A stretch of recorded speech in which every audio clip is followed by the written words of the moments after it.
নমস্কাৰ প্ৰিয় বন্ধু-বান্ধৱীসকল, আজিৰ পৰা গোটেই দেশতে নৱৰাত্ৰি আৰম্ভ হৈছে আৰু পশ্চিমবংগত এয়া বিশালভাৱে আয়োজন কৰা হয়। তাৰোপৰি ষষ্ঠী, সপ্তমী, অষ্টমী আৰু নৱমীত বিশেষভাৱে মা দুৰ্গাক আৰাধনা কৰা হয় আৰু দশমীৰ দিনা মা দুৰ্গাক বিসৰ্জন দিয়া হয়। কিন্তু আপোনালোকে জানেনে, এই মা দুৰ্গাৰ যেতিয়া প্ৰতিমূৰ্তি তৈয়াৰ কৰা হয় তেতিয়া সেই প্ৰতিমূৰ্তিৰ মাটিৰ লগত অলপ বেচিয়ালৰ মাটি আনি মিহলি কৰি দিয়া হয়।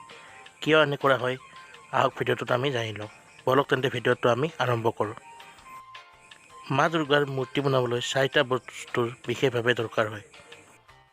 প্ৰথম, গংগাৰ তীৰৰ পৰা অনা মাটি, লগতে গোমূত্ৰ, গোবৰ আৰু বেচেলৰ পৰা অনা মাটি। এই 4টা বস্তু লগাইয়ে মা দুৰ্গাৰ প্ৰতিমূৰ্তি তৈয়াৰ কৰা হয়। বেচেলৰ মাটি ব্যৱহাৰ কৰাৰ বিভিন্ন মান্যতা আছে।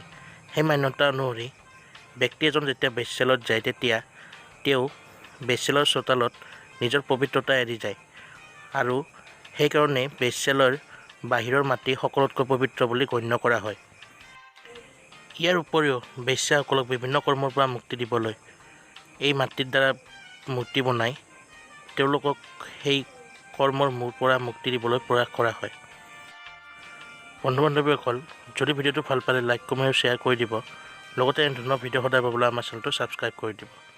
ধন্যবাদ।